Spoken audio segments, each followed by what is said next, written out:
इस चैप्टर का major portion हम डिस्कस कर चुके हैं। अब हम सेकंड पार्ट डिस्कस करेंगे नेचुरल रिसोर्सेज का, and that is biogeochemical cycles. और इस पार्ट में हम क्या डिस्कस करने वाले हैं? Different biotic and abiotic components interact to keep everything working in nature. Biotic and abiotic components क्या होते हैं ये हम पहले डिस्कस कर चुके हैं। लिविंग कंपोनेंट्स जो होते हैं बायोस्फीयर के वो बायोटिक कंपोनेंट्स होते हैं, और जो नॉन लिविंग कंपोनेंट्स होते हैं बायोस्फीयर के वो एबायोटिक कंपोनेंट्स होते हैं। तो ये जो डिफरेंट बायोटिक और एबायोटिक कंपोनेंट्स हैं ये कैसे इंटरेक्ट करते हैं एक दूसरे से कि जो हमारा नेचर है उसमें हर चीज अपनी वर्किंग कंडीशन में रहे। मीन्स जो प्रोसेस है, जो लाइफ है वो कॉन्स्टेंटली मूव ऑन होती रहे, कोई भी प्रॉब्लम ना आए। Okay, so in this part of this chapter we discuss about the different biotic and abiotic components interact to keep everything working in nature। तो चलिए स्टार्ट करते हैं। सबसे पहले हम डिस्कस करेंगे वाटर साइकिल, बट उससे पहले हम डिस्कस करेंगे कि स्प्रिंग्स क्या होते हैं और ट्यूबवेल क्या होते हैं। ट्यूबवेल क्या होते हैं ये हम पहले डिस्कस कर चुके हैं, ठीक है। इसमें क्या होता है? इसमें अंडरग्राउंड वाटर जो अंडरग्राउंड वाटर है उसको यूज करते हैं। स्प्रिंग्स क्या होते हैं ये आई होप कि नहीं पता होगा, हमने पहले डिस्कस भी नहीं किया है।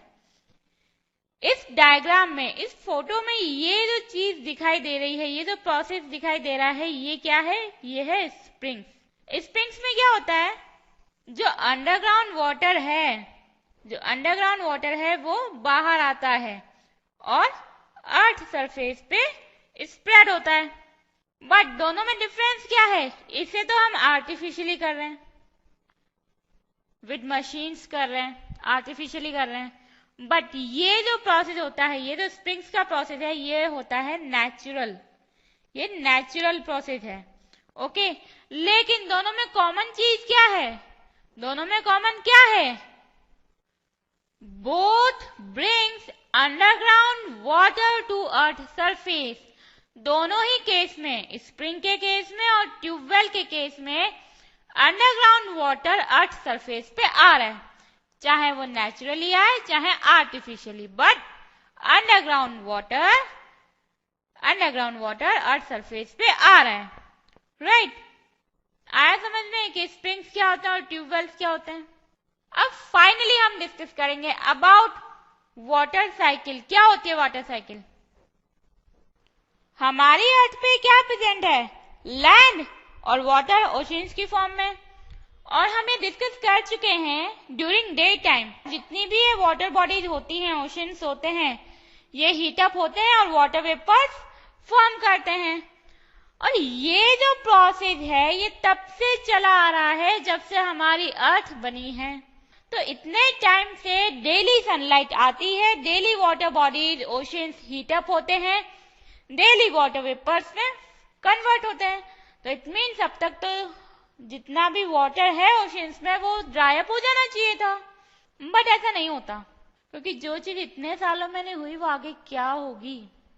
बट क्वेश्चन ये है कि हाउ, ऐसा कैसे हो रहा है? ये प्रोसेस तो डेली हो रहा है, फिर भी वाटर बॉडीज ड्राई अप क्यों नहीं हो रही हैं?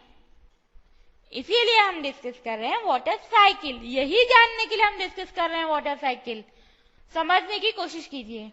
देखिए, ये जो ओशियंस होते हैं ये ड्यूरिंग डे टाइम हीटअप होते हैं और वाटर वेपर्स में कन्वर्ट होते हैं और एनवायरमेंट में आते हैं, एटमॉस्फेयर में आते हैं।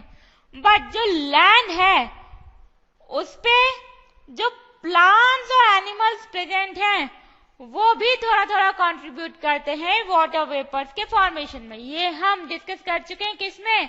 एयर में। जब हमने resources of water vapours discuss किए थे उस टाइम पे हमने डिस्कस किया था कि वाटर बॉडीज के अलावा, ओशियंस के अलावा प्लांट्स और एनिमल्स भी कंट्रीब्यूट करते हैं वाटर वेपर के फॉर्मेशन में। प्लांट्स के थ्रू वाटर वेपर्स कैसे एनवायरमेंट में आते हैं? तो देखिए, प्लांट्स में एक प्रोसेस होता है ट्रांसपिरेशन, ये हमने डिस्कस किया था, और इस प्रोसेस के through plants water vapours release करते हैं एटमॉस्फेयर में। एनिमल्स में कौन सा प्रोसेस हमने देखा था जो वाटर वेपर्स फॉर्म करता है? स्वेटिंग, और स्वेटिंग के थ्रू वाटर वेपर्स एनवायरमेंट में आते हैं, ये हम डिस्कस कर चुके हैं। बट एनिमल्स में एक और प्रोसेस होता है रेस्पायरेशन। रेस्पायरेशन के थ्रू भी कुछ amount of water vapours atmosphere में आते हैं थ्रू एनिमल्स। ओके, तो अब देखिए वाटर बॉडीज, प्लांट्स और एनिमल्स, इन सब के थ्रू वाटर वेपर्स एटमॉस्फेयर में आ रहे हैं। उसके बाद क्या होता है, ये जो वाटर वेपर्स हैं ये स्काई में ऊपर, बहुत ऊपर चले जाते हैं और वहां पे कंडेंस होते हैं। और जब वहां पे कंडेंस होते हैं तो क्या फॉर्म करते हैं? क्लाउड्स। और जब ये क्लाउड्स फॉर्म कर लेते हैं तो उसके बाद क्या होता है? झमाझम रेन। क्या होता है? बारिश होती है। और जब बारिश होती है तो हमारी अर्थ पे, हमारी लैंड पे बहुत ज्यादा अमाउंट में वाटर आता है, लॉट ऑफ वाटर, बहुत ज्यादा अमाउंट में वाटर आता है। और ये जो वाटर है इसमें से कुछ अमाउंट ऑफ वाटर कहाँ जाता है? रिवर्स में, और रिवर्स के थ्रू इट लास्ट ओशंस में। मैंने क्या कहा था? कुछ अमाउंट ऑफ वाटर रिवर्स में जाता है और उनके थ्रू ओशंस में। इसका मतलब कुछ अमाउंट ऑफ वाटर बचा है, वो कहाँ जाता है? वो जाता है सॉइल के थ्रू अंडरग्राउंड में। अब आप ये बताइए कि ये जो अंडरग्राउंड वाटर है क्या ये यूज होता है, या फिर ऐसे ही हमेशा अंडरग्राउंड वाटर की फॉर्म में ही रह जाता है? क्या लगता है आपको, क्या ये यूज होता है? तो आंसर है यस, अंडरग्राउंड वाटर यूज होता है। तो कौन सा प्रोसेस है? ये देखिए, ये जो प्लांट्स हैं इनमें रूट्स होती हैं, और ये जो रूट्स होती हैं ये वाटर एब्जॉर्ब करती हैं और उन्हें लीव्स तक पहुंचाती हैं। तो ये कौन सा वाटर यूज कर रही है, कौन सा वाटर एब्जॉर्ब कर रही है? Underground water. ये जो अंडरग्राउंड वाटर है इसी वाटर को यूज कर रही है। और कौन सा प्रोसेस है जिसके through water, underground water use होता है? क्योंकि ये वाला वाटर तो अभी तक प्लांट्स ही यूज कर रहे हैं, क्या एनिमल्स भी यूज करते हैं अंडरग्राउंड वाटर? हाँ, आंसर इज यस, करते हैं। कौन से प्रोसेस से करते हैं? देखिए, ये हमने डिस्कस किए थे अभी। कौन कौन से प्रोसेस होते हैं जिसके through underground water earth surface पे आता है? First, tube wells. ट्यूबवेल्स के through underground water earth surface पे आता है। और इसे कौन यूज कर सकता है? एनिमल्स यूज कर सकते हैं, ह्यूमन बीइंग्स, एनिमल्स। और कौन सा प्रोसेस है जिसके through underground water earth surface पे आता है? एक और हमने डिस्कस किया था, कौन सा? स्प्रिंग्स। स्प्रिंग्स के थ्रू भी अंडरग्राउंड वाटर अर्थ सरफेस पे आता है। और इस वाटर को भी कौन यूज कर सकता है? एनिमल्स यूज कर सकते हैं, राइट? क्योंकि जब तक ये वाटर अर्थ सरफेस पे नहीं आएगा तब तक एनिमल्स इस वाटर को यूज नहीं कर सकते, ओनली प्लांट्स ही यूज कर सकते हैं। तो क्या हो रहा है यहाँ पे? मीन्स हमारी अर्थ पे क्या हो रहा है? हमारी अर्थ पे जो वाटर है वो वाटर वेपर्स में कन्वर्ट हो रहा है और अगेन रेन की फॉर्म में हमारी अर्थ पे आ रहा है। ये तो हो रहा है ओशन से, प्लांट से और एनिमल से जो वाटर है वो वाटर वेपर्स में कन्वर्ट होके एनवायरनमेंट में जा रहा है। और एनवायरनमेंट में जाने के बाद वहां पे क्लाउड फॉर्म कर रहा है और फिर रेन के थ्रू वापस हमारी अर्थ पे आ रहा है। तो ये क्या है? ये है वाटर साइकिल। क्योंकि ये जो प्रोसेस है वाटर से वाटर वेपर में कन्वर्ट होने का, वाटर वेपर से रेन के थ्रू वापस से अर्थ पे आने का, ये प्रोसेस कंटिन्यू है, इसलिए हम इसे क्या कहते हैं? Water cycle. तो वाटर साइकिल हमें क्या बताती है? Water cycle tells how water rotates in nature in different ways. Water cycle से हमें पता चलता है कि हमारे नेचर में हमारी अर्थ पे जो वाटर है वो कैसे रोटेट करता है। ओके, क्योंकि अगर हमारी अर्थ पे ये वाटर का रोटेशन नहीं होगा, ये वाटर साइकिल नहीं होगी, तो डेफिनेटली जो ओशंस हैं वो ड्राई अप हो जाएंगे। तो चलिए अब रिटन फॉर्म में देखते हैं कि वाटर साइकिल में कौन कौन सी स्टेप्स होती हैं। फर्स्ट स्टेप होती है water vapours formed by evaporation in water bodies, right? Transpiration in plants, right? Respiration and sweating in animals, right? And then these vapors form clouds and does it rain? उसके बाद most of rain water goes to oceans through rivers and some water goes underground.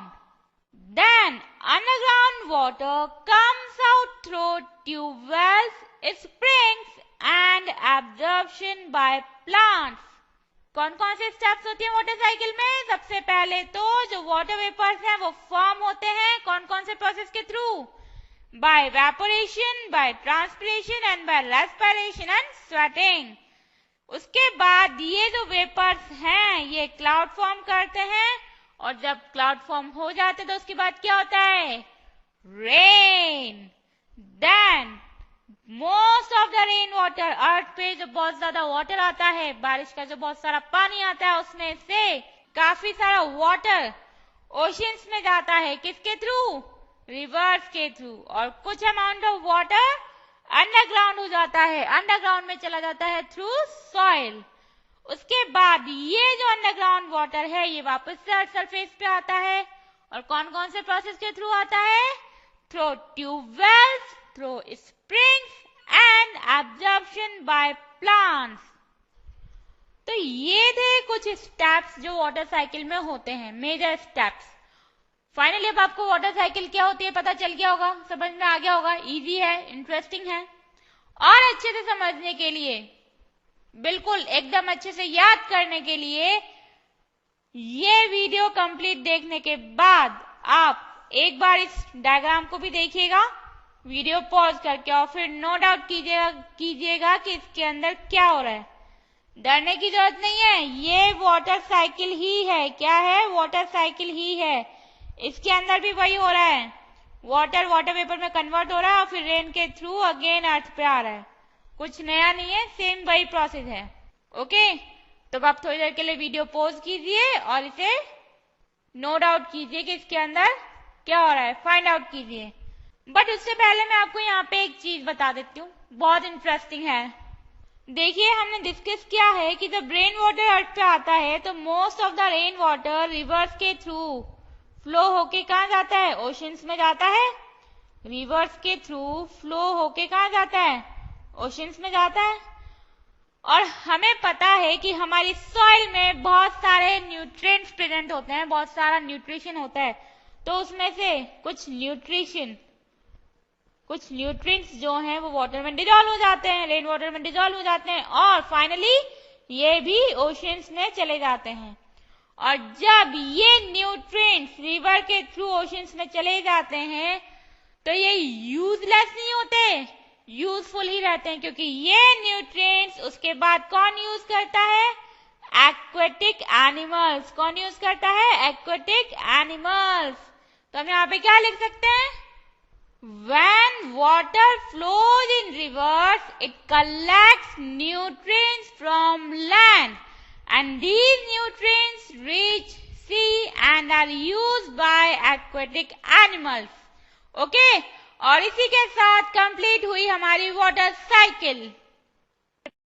अब हम discuss करेंगे oxygen cycle, but उससे पहले हम oxygen से related कुछ इंपॉर्टेंट पॉइंट्स देखेंगे। फर्स्ट पॉइंट है अकरेंस इन नेचर। हमारी अर्थ पे ऑक्सीजन किस किस फॉर्म में अवेलेबल है, क्या पता है आपको? अगर नहीं पता है तो अब पता चल जाएगा। फर्स्ट, 21% ऑफ एटमॉस्फेयर, हमारी अर्थ पे जो एटमॉस्फेयर है उसमें 21% क्या है? Oxygen. Now second, in carbon dioxide in atmosphere, हमारे एटमॉस्फेयर में जो गैस प्रेजेंट होती है कार्बन डाइऑक्साइड, उसमें भी ऑक्सीजन प्रेजेंट होती है। Now third, in water, water में भी ऑक्सीजन प्रेजेंट होती है। याद कीजिए हमने वाटर में जब वाटर की कंपोजिशन डिस्कस की थी तो हमने क्या कहा था, वाटर किससे बनता है, हाइड्रोजन एंड ऑक्सीजन। तो वाटर में भी ऑक्सीजन प्रेजेंट होती है। Now third, in earth crust in different compounds, हमारी अर्थ पे डिफरेंट डिफरेंट टाइप्स के कंपाउंड्स प्रेजेंट है, उनमें भी ऑक्सीजन प्रेजेंट होती है। For example oxides of metals and silicon, carbonates, sulphates and nitrates. Okay, तो ये थे वो पॉइंट्स जिनसे हमें पता चलता है कि हमारी अर्थ पे किस किस फॉर्म में ऑक्सीजन प्रेजेंट है। Now second point related to oxygen is use, oxygen का क्या यूज है। तो फर्स्ट यूज देखते हैं, वो सबको पता है और वो है ब्रीथिंग बाय एनिमल्स। एनिमल्स में जो ब्रीथिंग का प्रोसेस होता है, जो रेस्पिरेशन का प्रोसेस होता है, उसके लिए कौन सी गैस इंपॉर्टेंट होती है, ऑक्सीजन। ठीक है, अगर ऑक्सीजन नहीं होगी तो एनिमल्स में ब्रीथिंग का प्रोसेस नहीं होगा, और ब्रीथिंग का प्रोसेस नहीं होगा तो एनिमल सर्वाइव नहीं कर सकते, राइट। तो फर्स्ट यूज क्या है, breathing by animals. Now second use, oxygen is necessary part of biological compounds like carbohydrates, proteins, nucleic acids and fats. जो बायोलॉजिकल कंपाउंड्स होते हैं, first of all biological compounds क्या होते हैं, तो देखिए बायोलॉजिकल कंपाउंड्स वो कंपाउंड्स होते हैं जो प्लांट्स और एनिमल्स की बॉडी में प्रेजेंट होते हैं। For example carbohydrates, proteins, nucleic acids and fats. और जो ऑक्सीजन है वो इन कंपाउंड्स का एक नेसेसरी पार्ट है। इसका मतलब अगर ऑक्सीजन नहीं होगी तो ये कंपाउंड्स भी नहीं होंगे। ऑक्सीजन नेसेसरी पार्ट है बायोलॉजिकल कंपाउंड्स का, तो अगर ऑक्सीजन नहीं होगा तो ये कंपाउंड्स भी नहीं होंगे, और ये कंपाउंड्स नहीं होंगे तो अल्टीमेटली प्लांट्स और एनिमल्स नहीं होंगे। तो अगेन सेकंड यूज है ऑक्सीजन का, necessary part of biological compounds like carbohydrates, proteins, nucleic acids and fats. Now third point which is related to oxygen is oxygen as poison. What? Oxygen as poison? क्या oxygen poison हो सकती है? हमारे लिए तो life है, अगर हमारे लिए ऑक्सीजन प्रेजेंट नहीं होगी तो हम लोग तो सरवाइव नहीं कर सकते। तो ये ऑक्सीजन पॉइजन कैसे हो सकती है? देखिए, oxygen as an element can kill some forms of life like bacteria. हमारे लिए पॉइजन नहीं है, बट कुछ पर्टिकुलर लाइफ के लिए ऑक्सीजन पॉइजन का काम करती है, बट मॉलिक्यूलर फॉर्म में नहीं, एलिमेंट की फॉर्म में। इसलिए यहाँ पे हमने कहा है oxygen as an element, element की फॉर्म में किल करती है कुछ फॉर्म्स ऑफ लाइफ को। For example bacteria. इसका मतलब अगर हमें बैक्टीरिया को किल करना है तो हम ऑक्सीजन का यूज कर सकते हैं, वो भी एलिमेंट की फॉर्म में। तो ये थे कुछ important points related to oxygen. कौन कौन से पॉइंट्स हमने देखे हैं कि ऑक्सीजन किस किस फॉर्म में अवेलेबल है, ऑक्सीजन का यूज क्या है, और ऑक्सीजन पॉइजन की तरह भी काम करती है कुछ पर्टिकुलर लाइफ फॉर्म्स के लिए। अब फाइनली हम डिस्कस करेंगे ऑक्सीजन साइकिल। ये देखिए, ये है ऑक्सीजन साइकिल। हमने वाटर साइकिल डिस्कस की थी, इजी थी ना, लेकिन ये जो ऑक्सीजन साइकिल है ये उससे भी ज्यादा इजी है और उससे भी ज्यादा सिंपल है। देखिए, हमें पता है कि हमारे एटमॉस्फेयर में ऑक्सीजन प्रेजेंट होती है, तो ये जो ऑक्सीजन एटमॉस्फेयर में प्रेजेंट है उसे हम क्या कह रहे हैं, एटमॉस्फेरिक ऑक्सीजन, राइट। अब जो एनिमल्स होते हैं उनमें एक प्रोसेस होता है रेस्पिरेशन का, और रेस्पिरेशन में क्या होता है, अगेन टू प्रोसेस होते हैं, इनहेल और एक्सहेल। इनहेल का मीनिंग क्या होता है? ब्रीथ इन, और एक्सहेल का मीनिंग क्या होता है? Breathe out. तो जब एनिमल्स इनहेल करते हैं, मीन्स ब्रीथ इन करते हैं, तब वो इस एटमॉस्फेरिक ऑक्सीजन को कंज्यूम करते हैं। क्या करते हैं? ये जो एटमॉस्फेरिक ऑक्सीजन है उसे कंज्यूम करते हैं इनहेल के टाइम पे, ब्रीथ इन के टाइम पे। बट जब ब्रीथ आउट करते हैं तब यही एनिमल्स ऑक्सीजन की जगह कार्बन डाइऑक्साइड और वाटर को प्रोड्यूस करते हैं, रिलीज करते हैं एटमॉस्फेयर में। क्या कर रहे हैं? एनिमल्स इनहेल के टाइम पे ऑक्सीजन कंज्यूम कर रहे हैं और एक्सहेल के टाइम पे कार्बन डाइऑक्साइड और वाटर रिलीज कर रहे हैं एटमॉस्फेयर में। अब क्या होता है? ये जो कार्बन डाइऑक्साइड और वाटर है, इन्हें कौन कंज्यूम करता है? प्लांट्स। प्लांट्स क्यों कंज्यूम करते हैं? क्योंकि प्लांट्स में एक प्रोसेस होता है फोटोसिंथेसिस का, और ये जो प्रोसेस है इसे आपने अदर चैप्टर्स में या जूनियर क्लासेस में डिस्कस किया होगा कि जो फोटोसिंथेसिस है उसमें कार्बन डाइऑक्साइड और वाटर लाइट की प्रेजेंस में रिएक्ट करते हैं और ऑक्सीजन प्रोड्यूस करते हैं। और ये जो ऑक्सीजन प्रोड्यूस होती है ड्यूरिंग फोटोसिंथेसिस, ये कहाँ जाती है? एयर में। एयर में मिक्स हो जाती है और अगेन एटमॉस्फेरिक ऑक्सीजन बन जाती है।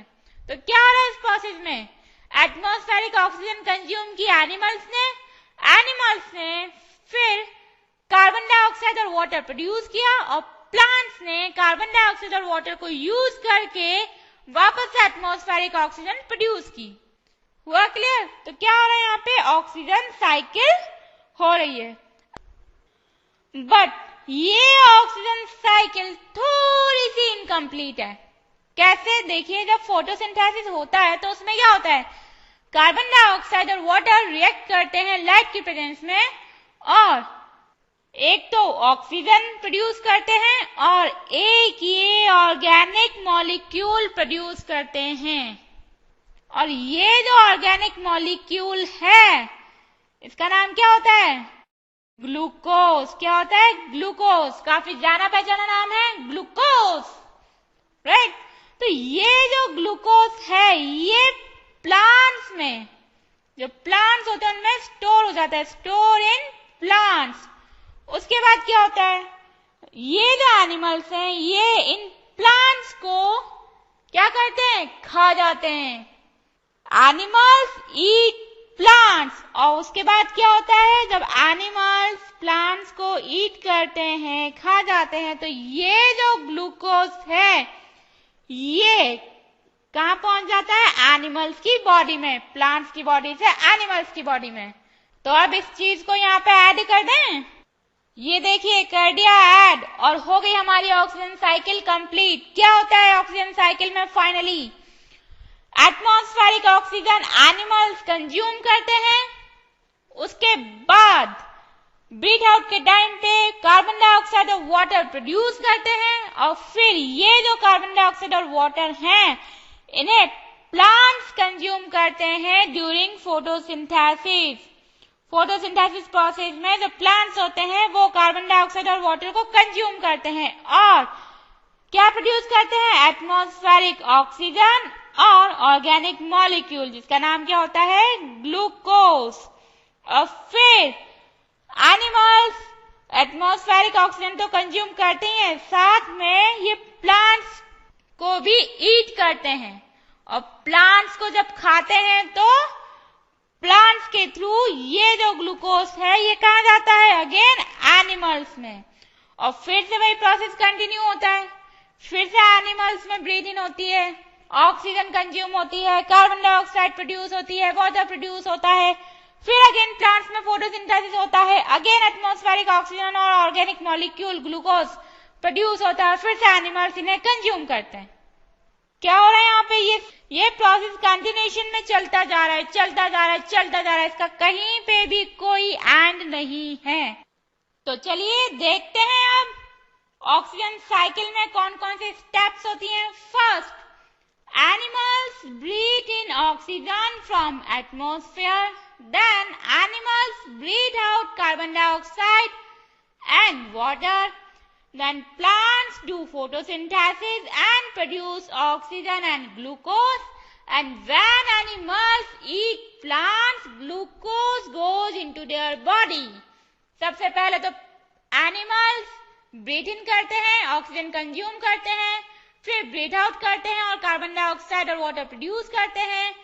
फिर प्लांट्स में फोटोसिंथेसिस होता है और ऑक्सीजन और ग्लूकोज प्रोड्यूस होता है और उसके बाद एनिमल्स प्लांट्स को ईट करते हैं. तो ये जो ग्लूकोज प्लांट्स में स्टोर होता है वो एनिमल्स की बॉडी में चला जाता है. राइट, ये हुई हमारी ऑक्सीजन साइकिल कंप्लीट. अब हम डिस्कस करेंगे nitrogen cycle. But nitrogen cycle को डिस्कस करने से पहले हम अगेन यहाँ पे डिस्कस करेंगे कुछ important points related to nitrogen. First point है अकरेंस. नाइट्रोजन हमारी अर्थ पे किस फॉर्म में अवेलेबल है एंड मेजर सोर्स क्या है. तो देखिए, the main source of nitrogen is 78% of atmosphere. 78% of atmosphere. ये हमने पहले भी कहीं देखा है. कहाँ देखा है?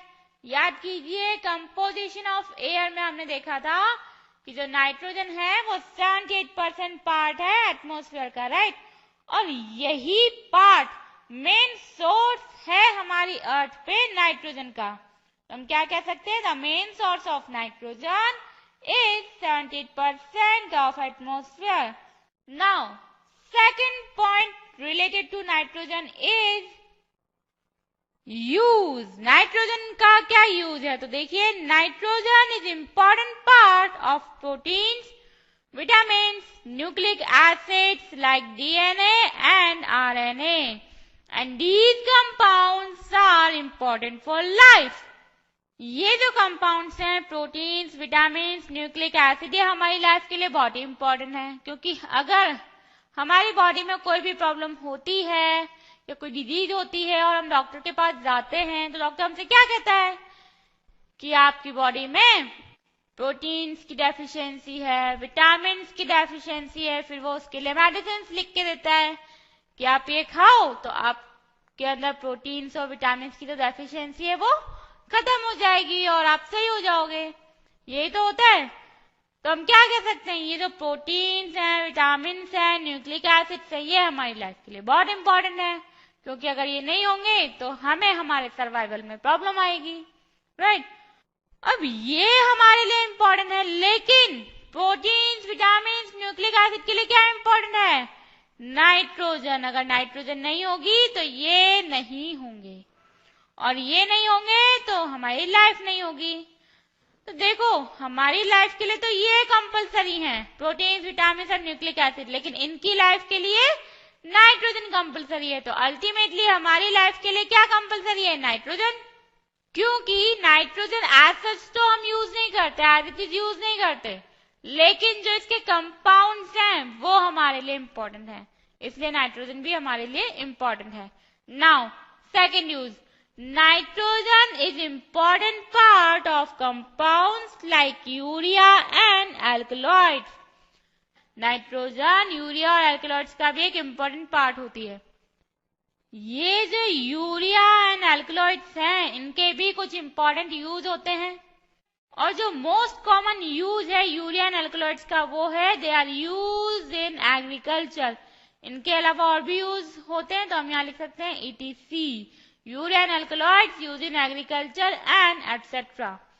Now, the third important point of nitrogen is nitrogen is very much inert. Nitrogen बहुत ही ज्यादा inert होती है. Means nitrogen does not react easily. Nitrogen easily किसी के साथ react नहीं करती है. So it is difficult to convert it to useful compounds. अब ये जो नाइट्रोजन है ये किसी से रिएक्ट नहीं करती है तो ये क्वाइट डिफिकल्ट हो जाता है उसे यूजफुल कंपाउंड्स में कन्वर्ट करना. अब देखिए यहाँ पे animals and plants can't directly use free nitrogen in air. अब देखिए, हमें पता है कि एनिमल्स और प्लांट्स की लाइफ के लिए प्रोटीन्स, विटामिन्स, न्यूक्लिक एसिड ये इंपॉर्टेंट है और इनके लिए नाइट्रोजन इंपॉर्टेंट है और हमारे एटमॉस्फेयर में 78% नाइट्रोजन प्रेजेंट है। मतलब हमारे एटमॉस्फेयर में तो बहुत ज्यादा अमाउंट में नाइट्रोजन प्रेजेंट है। तो क्या ऐसा नहीं हो सकता कि एनिमल्स और प्लांट्स डायरेक्टली इस नाइट्रोजन को यूज करें और उसे कन्वर्ट करें विटामिन, प्रोटीन्स और न्यूक्लिक एसिड में? हो सकता है ना ऐसा, बहुत इजी रहेगा, बट ऐसा नहीं होता है। इसलिए हम यहाँ पे कह रहे हैं animals and plants can not directly use free nitrogen in air. But why? क्यों नहीं कर सकते? जब नाइट्रोजन भी अवेलेबल है, एनिमल और प्लांट्स भी अवेलेबल हैं और हम उसे कन्वर्ट भी कर सकते हैं, तो हम क्यों नहीं कर सकते? ऐसा क्यों नहीं हो सकता? Because nitrogen does not react easily. Nitrogen easily react नहीं करती है, इसीलिए हम नाइट्रोजन को डायरेक्टली कंज्यूम करके उसे विटामिन, प्रोटीन्स और न्यूक्लिक एसिड में कन्वर्ट नहीं कर सकते। बट नाइट्रोजन से ये कंपाउंड्स तो फॉर्म हो रहे हैं, नाइट्रोजन से ये कंपाउंड्स तो बन रहे हैं, नाइट्रोजन इन कंपाउंड्स में कन्वर्ट तो हो रहा है। तो फिर कैसे हो रहा है?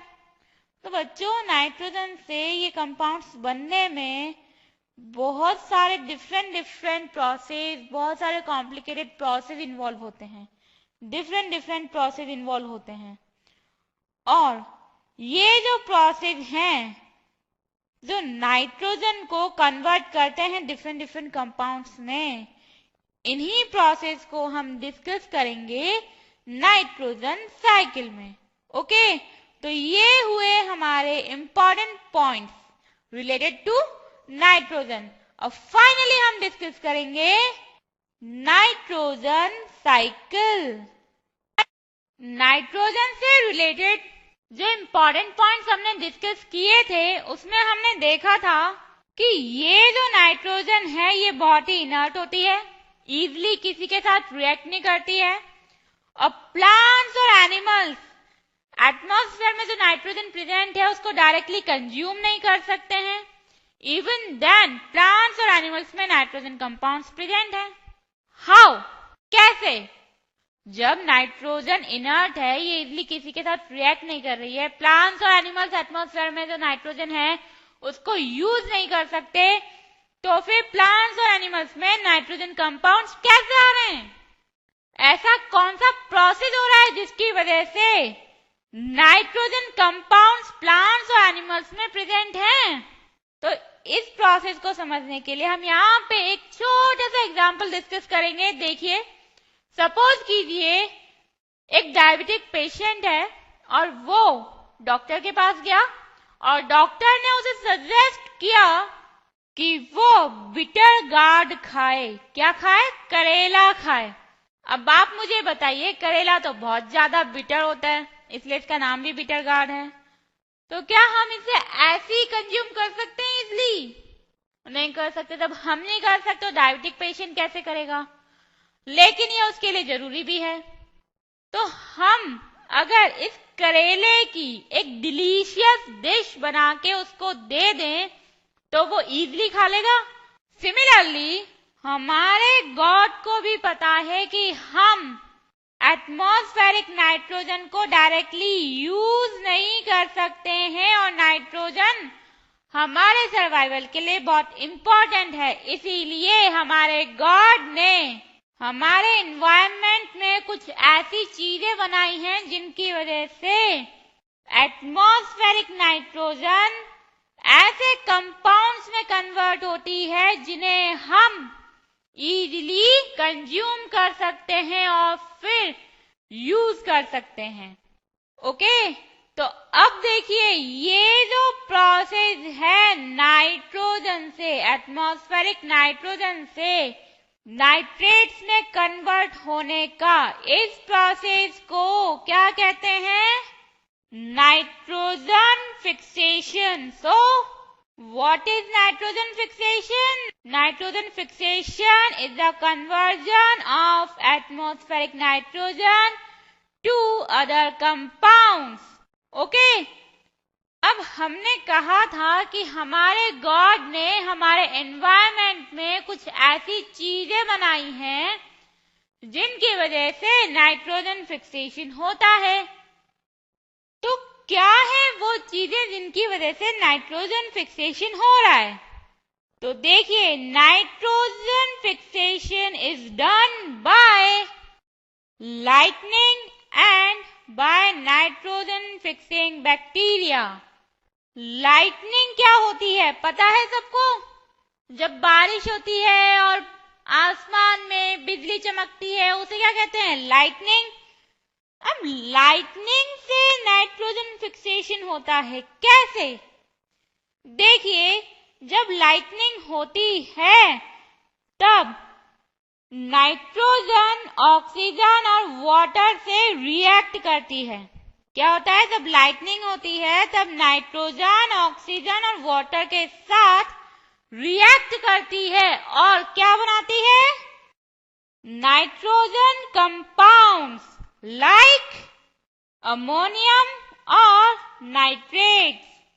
और फिर जब ये नाइट्रोजन कंपाउंड्स बन जाते हैं तब ये रेन के साथ, जब रेन होती है तो रेन के साथ कहाँ आ जाते हैं? अर्थ पे। कहाँ आ जाते हैं? अर्थ पे। तो हम क्या कह सकते हैं? During lightning nitrogen reacts with oxygen and water to form nitrogen compounds and reaches to land with rain. Okay. Now, nitrogen fixing bacteria ये क्या करते हैं? ये बैक्टीरिया सॉइल में प्रेजेंट होते हैं टू फॉर्म्स में। First, freely in soil and second, root nodules of legumes. Nitrogen fixing bacteria soil में फ्री फॉर्म में भी प्रेजेंट होते हैं और लेग्यूम्स की रूट में भी प्रेजेंट होते हैं। लेग्यूम्स कौन सी क्रॉप होती हैं? जो हमें पल्सेस प्रोवाइड करती हैं। उनकी रूट्स में भी नाइट्रोजन फिक्सिंग बैक्टीरिया प्रेजेंट होते हैं। अब ये जो नाइट्रोजन फिक्सिंग बैक्टीरिया हैं, ये क्या करते हैं? ये बैक्टीरिया एटमॉस्फेरिक नाइट्रोजन को अमोनियम में कन्वर्ट करते हैं और फिर अमोनियम को नाइट्राइट्स में कन्वर्ट करते हैं एंड देन नाइट्राइट से फाइनली नाइट्रेट्स में कन्वर्ट करते हैं। ओके। अब देखिए, ये जो बैक्टीरिया होते हैं ये ओनली एटमॉस्फेरिक नाइट्रोजन को अमोनियम में कन्वर्ट करके नाइट्राइट्स नहीं बनाते हैं। इनफैक्ट लाइटनिंग के टाइम पे जो अमोनियम अर्थ सरफेस पे आता है, सॉइल में आता है, उसको भी ये कन्वर्ट करते हैं नाइट्राइट्स में and then finally to nitrates में। ओके। तो हम क्या कह सकते हैं यहाँ पे? They convert nitrogen to ammonium, ammonium to nitrites and nitrites to finally nitrates. अब देखिए यहाँ पे ये जो प्रोसेस है नाइट्रोजन से अमोनियम में कन्वर्ट होने का, इस प्रोसेस को क्या कहते हैं? अमोनिफिकेशन। क्या कहते हैं? अमोनिफिकेशन। और यहाँ पे ये जो प्रोसेस है अमोनियम से नाइट्राइट्स और नाइट्राइट से नाइट्रेट्स बनने का, इस प्रोसेस को क्या कहते हैं? नाइट्रिफिकेशन। क्या कहते हैं? नाइट्रिफिकेशन। तो चलिए एक बार अमोनिफिकेशन और नाइट्रिफिकेशन की डेफिनेशन भी देख लेते हैं।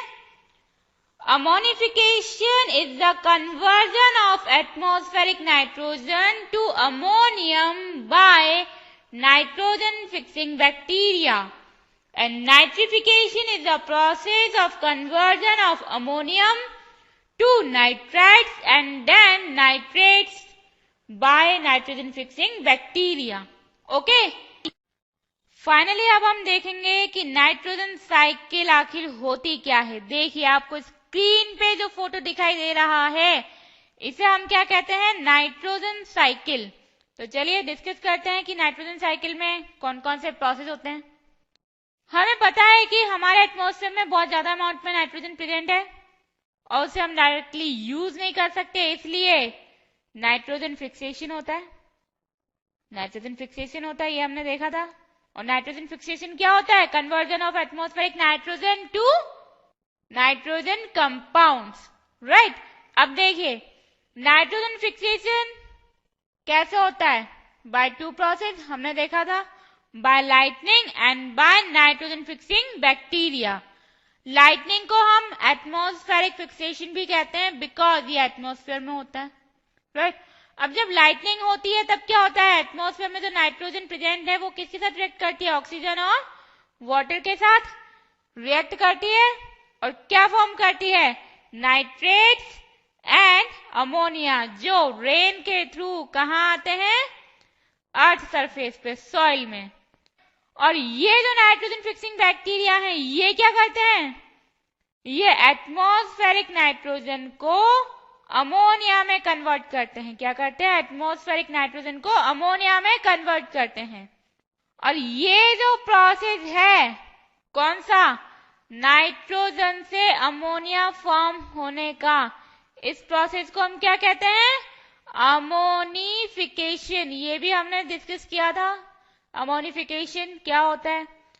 अब देखिए जब nitrogen fixing bacteria atmospheric nitrogen को अमोनिया में कन्वर्ट कर देते हैं, उसके बाद ये जो अमोनिया है ये नाइट्राइट्स में कन्वर्ट होता है, then finally to nitrates, okay. और ये जो पूरा प्रोसेस है अमोनिया से नाइट्रेट्स में कन्वर्ट होने का, इस प्रोसेस को क्या कहते हैं? नाइट्रिफिकेशन। ये भी हमने डिस्कस किया था, क्या कहते हैं? नाइट्रिफिकेशन। देखिए ये जो दो प्रोसेस हमने यहाँ पे डिस्कस किए हैं, नाइट्रोजन फिक्सिंग बैक्टीरिया और लाइटनिंग, ये दोनों प्रोसेस नाइट्रोजन फिक्सेशन करते हैं। बट सॉइल में एनिमल वेस्ट और प्लांट मैटर भी प्रेजेंट होता है, डेड एनिमल्स और डेड प्लांट्स या प्लांट्स के कोई पार्ट ये भी प्रेजेंट होते हैं। तो ये जो मटेरियल होता है इनके ऊपर कुछ बैक्टीरिया और फंजाई वर्क करते हैं, जिन्हें हम क्या कहते हैं? डिकम्पोजर्स। ये क्या करते हैं? जो प्लांट्स और एनिमल्स में जो नाइट्रोजन कंटेनिंग कंपाउंड्स होते हैं उनको कन्वर्ट करते हैं अमोनिया में। क्या करते हैं? जो एनिमल और प्लांट्स में नाइट्रोजन कंटेनिंग कंपाउंड्स होते हैं उनको कन्वर्ट करते हैं अमोनिया में। एंड अगेन ये जो अमोनिया है इस पे कौन वर्क करता है? नाइट्रोजन फिक्सिंग बैक्टीरिया, और उसे कन्वर्ट करते हैं नाइट्राइट्स में, देन फाइनली टू नाइट्रेट्स में। अब देखिए यहाँ पे ये जो नाइट्रेट्स फॉर्म हो रहे हैं ये कहाँ फॉर्म हो रहे हैं? सॉइल में। और सॉइल में क्या प्रेजेंट होते हैं? प्लांट्स प्रेजेंट होते हैं। अब ये जो प्लांट्स हैं ये सॉइल में से नाइट्रेट्स एब्जॉर्ब करते हैं। क्या करते हैं? नाइट्रेट्स एब्जॉर्ब करते हैं और फिर उसे बायोलॉजिकल कंपाउंड्स में कन्वर्ट कर लेते हैं जैसे उनकी रिक्वायरमेंट होती है। अब ये जो प्लांट्स थे उन्होंने सॉइल से नाइट्रेट्स एब्जॉर्ब किए, तो प्लांट्स में क्या आ गए? नाइट्रोजन कंपाउंड्स आ गए। अब जो एनिमल्स होते हैं ये क्या करते हैं? ये प्लांट्स को खा जाते हैं। क्या करते हैं? प्लांट्स को खा जाते हैं। और जब ये प्लांट्स को खाते हैं तो प्लांट्स में जो नाइट्रोजन कंटेनिंग कंपाउंड्स होते हैं वो कहाँ जाते हैं? एनिमल्स में। कहाँ जाते हैं? एनिमल्स में। तो अब आया आपको समझ में कि एनिमल्स में और प्लांट्स में नाइट्रोजन कंटेनिंग कंपाउंड्स कैसे आए।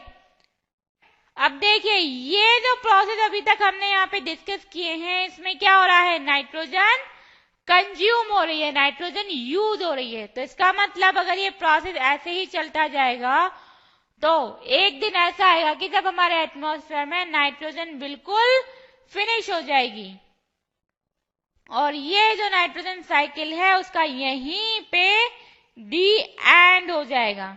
होगा ऐसा?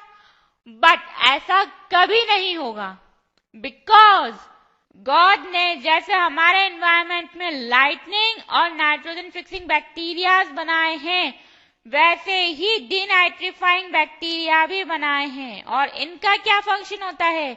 ये जो डिनाइट्रीफाइंग बैक्टीरिया होते हैं ये डीनाइट्रिफिकेशन करते हैं। क्या करते हैं? डीनाइट्रिफिकेशन।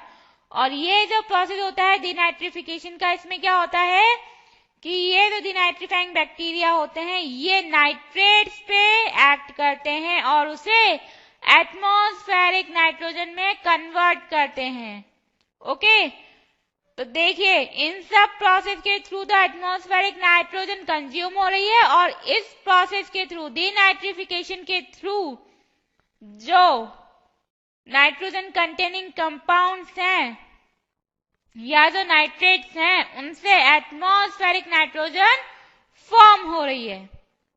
तो चलिए हमने यहाँ पे जितने भी स्टेप्स और जितने भी प्रोसेस देखे हैं उन्हें एक बार रिटन फॉर्म में भी देख लेते हैं कि आखिर नाइट्रोजन साइकिल में क्या क्या होता है step by step.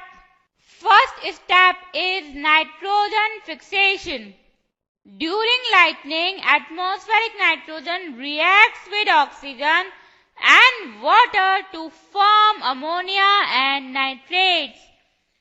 Nitrogen fixing bacteria converts atmospheric nitrogen to ammonia known as ammonification. सबसे पहले क्या होता है? नाइट्रोजन फिक्सेशन होता है। कौन करता है? Lightning and nitrogen fixing bacteria. Lightning के टाइम पे नाइट्रोजन ऑक्सीजन और वाटर से रिएक्ट करती है और अमोनिया और नाइट्रेट्स बनाती है और फिर ये रेन के साथ सॉइल में आ जाते हैं।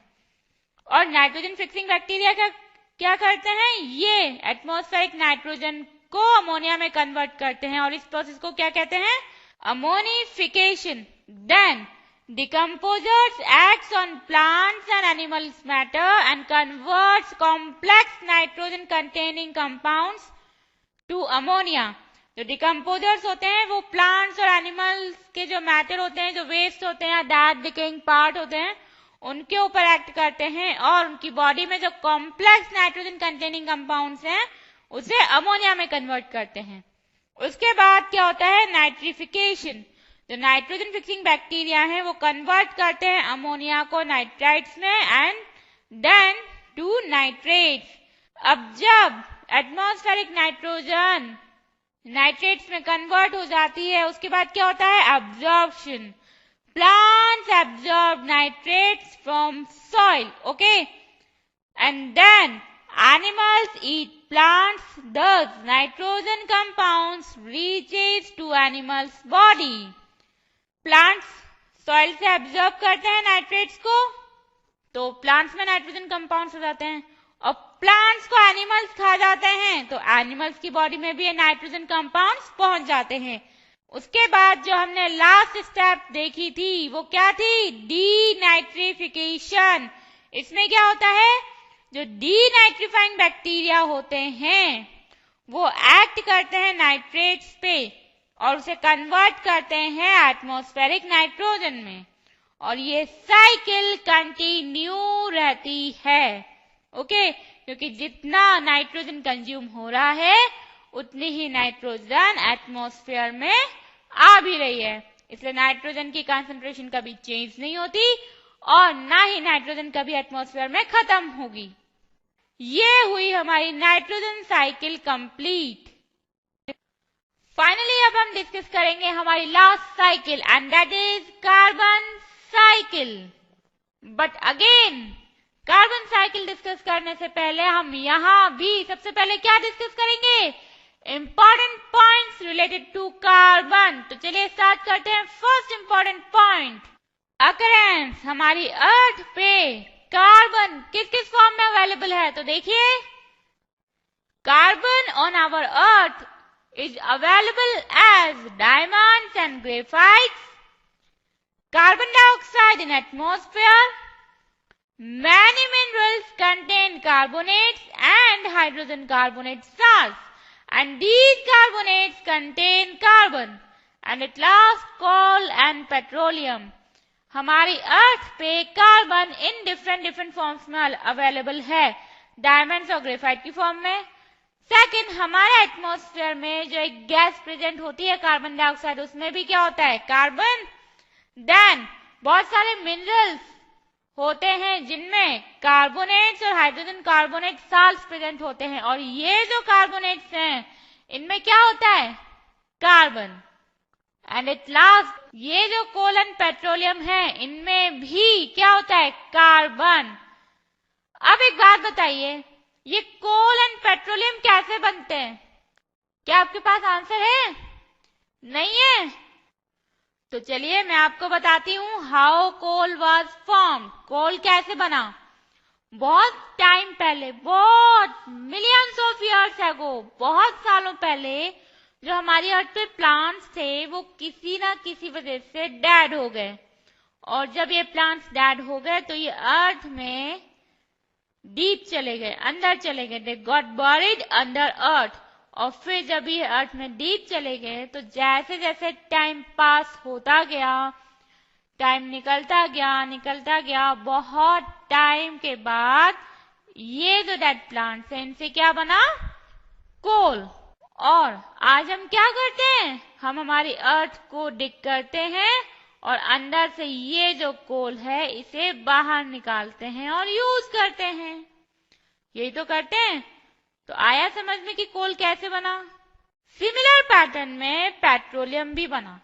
जिस पैटर्न में कोल बना है सिमिलर पैटर्न में पेट्रोलियम भी बना है। बस डिफरेंस क्या है कि जो कोल है वो ओनली एंड ओनली प्लांट से बनता है, बट जो पेट्रोलियम है वो एनिमल्स एंड प्लांट्स दोनों से बनता है। तो हम क्या लिख सकते हैं यहाँ पे? Coal and petroleum were formed by remains of dead plants and animals. Dead plants and animals got buried under earth. Over a long period of time, they formed coal and petroleum. Coal and petroleum कैसे बनते हैं? By dead plants और animals से। और जब ये dead plants और animals अर्थ में अंदर चले जाते हैं, गॉट बरीड अंडर अर्थ, तो उसके बाद क्या होता है? जैसे जैसे टाइम पास ऑन होता है, टाइम निकलता जाता है, ये कोल एंड पेट्रोलियम फॉर्म करते हैं। Okay, now the second important point which is related to carbon is use. Carbon का क्या यूज है? तो देखिए, proteins, carbohydrates, fats, vitamins and nucleic acids are necessary compounds for life and they all contains carbon. जितने भी ये compounds हैं, proteins, carbohydrates, fats, vitamins, nucleic acids, ये सभी कंपाउंड्स हमारी लाइफ के लिए इंपॉर्टेंट है, नेसेसरी हैं। और ये जो कंपाउंड्स हैं, इन सभी कंपाउंड्स में क्या प्रेजेंट है? कार्बन। इट मीन्स अगर कार्बन नहीं होगी तो ये कंपाउंड्स भी नहीं होंगे। Right, now the second use is endoskeleton and exoskeleton of animals are made up of carbon compounds. अब अगेन आपके माइंड में क्वेश्चन आ रहा होगा कि एंडोस्केलेटन और एक्सोस्केलेटन क्या है? तो चलिए सबसे पहले इन्हीं को देखते हैं। ये देखिए, बहुत सारे एनिमल्स, हमारी अर्थ पे बहुत सारे एनिमल्स इंक्लूडिंग ह्यूमन बींग्स में क्या होता है कि जो स्केलेटन होता है, जो बोन्स होती हैं, जो स्केलेटन होता है वो बॉडी के अंदर होता है, इनसाइड होता है, बाहर से नहीं दिखता, अंदर होता है। राइट, तो ये जो स्केलेटन बॉडी के अंदर प्रेजेंट होता है इसे हम क्या कहते हैं? Endoskeleton. Endo means inside the body. Okay, अब एक्सोस्केलेटन की बात करते हैं। कुछ एनिमल्स में क्या होता है, जो स्केलेटन वाला पोर्शन होता है, मीन्स जो टफ पोर्शन होता है वो आउटसाइड द बॉडी होता है, बॉडी के बाहर होता है, अंदर नहीं होता, बाहर होता है। तो ये जो स्केलेटन बॉडी से बाहर की तरफ होता है उसे हम क्या कहते हैं? Exoskeleton. Exo means outside the body. Okay, तो ये जो एंडोस्केलेटन और एक्सोस्केलेटन हैं एनिमल्स में, ये भी किसके बने होते हैं? कार्बन कंपाउंड्स के। तो हम कह सकते हैं कि जो कार्बन है वो इंपॉर्टेंट है, हमारी लाइफ के लिए इंपॉर्टेंट है। Now the third important point related to carbon is role of carbon in photosynthesis. Photosynthesis हम डिस्कस कर चुके हैं। इनफैक्ट आपने भी अपनी जूनियर क्लासेस में या अपने अदर चैप्टर्स में आपने डिस्कस किया होगा फोटोसिंथेसिस के बारे में। बट हम यहाँ पे क्या डिस्कस करने वाले हैं? कार्बन की इंपॉर्टेंस। फोटोसिंथेसिस में कार्बन की क्या इंपॉर्टेंस है? तो देखिए, हमें पता है कि जो कार्बन डाइऑक्साइड है और जो वाटर है वो दोनों रिएक्ट करते हैं और ऑक्सीजन और ग्लूकोज बनाते हैं। यही होता है फोटोसिंथेसिस में। अब देखिए यहाँ पे ये जो कार्बन डाइऑक्साइड रिएक्ट कर रही है वाटर से, इसमें क्या है, कार्बन प्रेजेंट है। ये क्या है, कार्बन कंपाउंड है। अब यहाँ पे देखिए इन दोनों के रिएक्ट होने के बाद एक तो ऑक्सीजन हमें मिल रही है और ये ग्लूकोज मिल रहा है, और ये ग्लूकोज भी क्या है, कार्बन कंपाउंड है। इसमें भी कार्बन प्रेजेंट है, तो इसमें ये भी कैसा है, कार्बन कंपाउंड है। अब ये जो ग्लूकोज यहाँ पे बन रहा है ये स्टोर होता है प्लांट्स में, प्लांट्स की बॉडी में स्टोर हो जाता है। अब एनिमल्स क्या करते हैं, एनिमल्स प्लांट्स को खा जाते हैं, और जब एनिमल्स प्लांट्स को ईट करते हैं तो ये जो ग्लूकोज है ये एनिमल्स में आ जाता है। और एनिमल्स में इसका क्या फंक्शन है, glucose is source of energy to animals. Animals में ग्लूकोज एनर्जी का एक सोर्स है, ये हमें पता है। हमें जब भी वीकनेस लगती है हम फटाफट से ग्लूकोन डी या ग्लूकोज वाटर में डिसॉल्व करते हैं और पी जाते हैं, यही करते हैं, ठीक है। तो ये जो ग्लूकोज है ये सोर्स ऑफ एनर्जी होता है एनिमल्स में, और ये जो ग्लूकोज है ये भी अल्टीमेटली क्या है, कार्बन कंपाउंड है, इसमें भी कार्बन प्रेजेंट है। तो अब आप इस पूरी साइकिल में देखिए और ये बताइए कि अगर कार्बन नहीं हो तो क्या ये फोटोसिंथेसिस प्रोसेस होगा, नहीं होगा। It means carbon is very much important for photosynthesis. Finally हमने कार्बन से रिलेटेड इंपॉर्टेंट पॉइंट्स डिस्कस कर लिए हैं। अब हम डिस्कस करेंगे कार्बन साइकिल। ये देखिए ये है कार्बन साइकिल। क्या हो रहा है इसमें, हमारी एटमॉस्फेयर में कार्बन डाइऑक्साइड गैस प्रेजेंट है, और ये जो गैस है इसे कौन यूज कर रहा है, प्लांट्स यूज कर रहे हैं फॉर फोटोसिंथेसिस। फोटोसिंथेसिस के लिए प्लांट्स कार्बन डाइऑक्साइड को यूज कर रहे हैं फ्रॉम एटमॉस्फेयर। और ये जो एनिमल्स है ये क्या करते हैं, ये इन प्लांट्स को खा जाते हैं। क्या करते हैं, खा जाते हैं। और हमें पता है कि जो एनिमल्स होते हैं उनमें एक प्रोसेस होता है रेस्पिरेशन का, और इस प्रोसेस के थ्रू जो एनिमल्स हैं वो कार्बन डाइऑक्साइड गैस प्रोड्यूस करते हैं एटमॉस्फेयर में। तो क्या हो रहा है यहाँ पे, प्लांट्स कार्बन डाइऑक्साइड को यूज कर रहे हैं फ्रॉम एटमॉस्फेयर, और एनिमल्स कार्बन डाइऑक्साइड को प्रोड्यूस कर रहे हैं एटमॉस्फेयर में। बट ये जो साइकिल है, ये जो कार्बन साइकिल है, ये कंप्लीट नहीं है, क्योंकि बहुत सारे ऐसे प्रोसेस होते हैं, इसके अलावा भी बहुत सारे ऐसे प्रोसेस होते हैं जिनके through carbon dioxide gas consume भी होती है और प्रोड्यूस भी होती है। तो चलिए डिस्कस करते हैं। Now the second step of carbon cycle is formation of coal and petroleum. जो कोल एंड पेट्रोलियम है ये कैसे बनते हैं ये हम डिस्कस कर चुके हैं। प्लांट्स फॉर्म करते हैं कोल और एनिमल्स एंड प्लांट्स दोनों फॉर्म करते हैं पेट्रोलियम। अब देखिए कुछ एनिमल्स ऐसे होते हैं जो कार्बोनेट शेल फॉर्म करते हैं, ये हम डिस्कस कर चुके हैं। जो मैराइन एनिमल्स होते हैं या हम कहें जो एक्वेटिक एनिमल्स होते हैं वो क्या करते हैं, वो शेल्स फॉर्म करते हैं फ्रॉम कार्बोनेट कंपाउंड्स, और ये जो कार्बोनेट्स हैं ये अगेन क्या है, कार्बन कंपाउंड्स हैं। तो क्या हो रहा है यहाँ पे, प्लांट्स और एनिमल्स दोनों कोल और पेट्रोलियम फॉर्म कर रहे हैं और एनिमल्स कार्बोनेट शेल फॉर्म कर रहे हैं।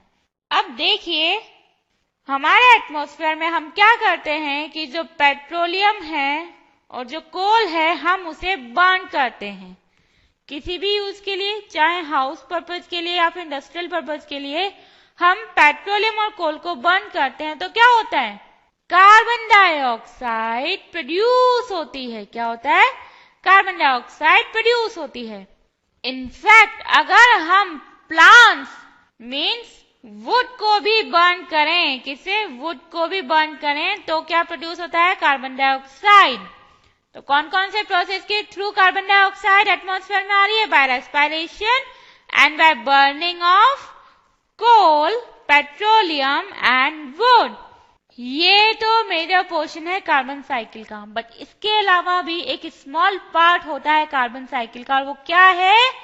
देखिए, हमें पता है जो ओशियंस हैं या जितनी भी वाटर बॉडीज हैं उनके ऊपर क्या होता है? एटमॉस्फेयर होता है, एयर होती है, हर जगह होती है एयर। तो जो वाटर बॉडीज है उनके ऊपर भी एयर होती है, और उनमें भी क्या प्रेजेंट होती है? Carbon dioxide.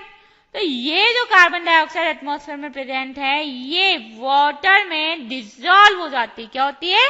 वाटर में डिजॉल्व हो जाती है और कार्बोनेट्स फॉर्म करती है।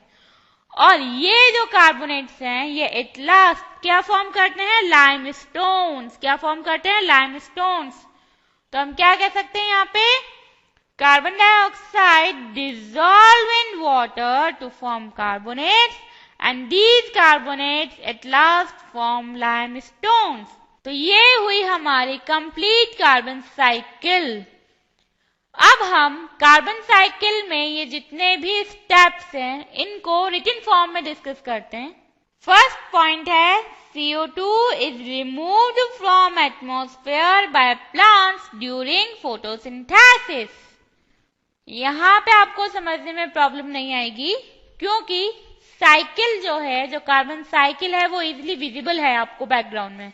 देखिए क्या होता है, फर्स्ट स्टेप में जो कार्बन डाइऑक्साइड है वो रिमूव होती है एटमॉस्फेयर से बाय प्लांट्स ड्यूरिंग फोटोसिंथेसिस। जो प्लांट्स हैं वो फोटोसिंथेसिस के थ्रू कार्बन डाइऑक्साइड को एटमॉस्फेयर से रिमूव करते हैं। नाउ सेकंड स्टेप में क्या होता है, जो एनिमल्स हैं वो प्लांट्स को ईट करते हैं and by respiration animals produce carbon dioxide. ये भी हमने देखा था, जो एनिमल्स हैं वो प्लांट्स को खा जाते हैं और रेस्पिरेशन के थ्रू कार्बन डाइऑक्साइड प्रोड्यूस करते हैं। Okay, now third step, plants and animals also form coal, petroleum, inorganic shells. ये भी हमने देखा था कि जो प्लांट्स हैं और एनिमल्स हैं वो कोल और पेट्रोलियम फॉर्म करते हैं, और जो एनिमल्स हैं वो कार्बोनेट शेल्स फॉर्म करते हैं। और जो कार्बोनेट्स होते हैं इनऑर्गेनिक कंपाउंड्स होते हैं, इसलिए हमने यहाँ पे लिखा है इनऑर्गेनिक शेल्स फॉर्म करते हैं। नेक्स्ट स्टेप है burning of coal, petroleum and wood produces carbon dioxide.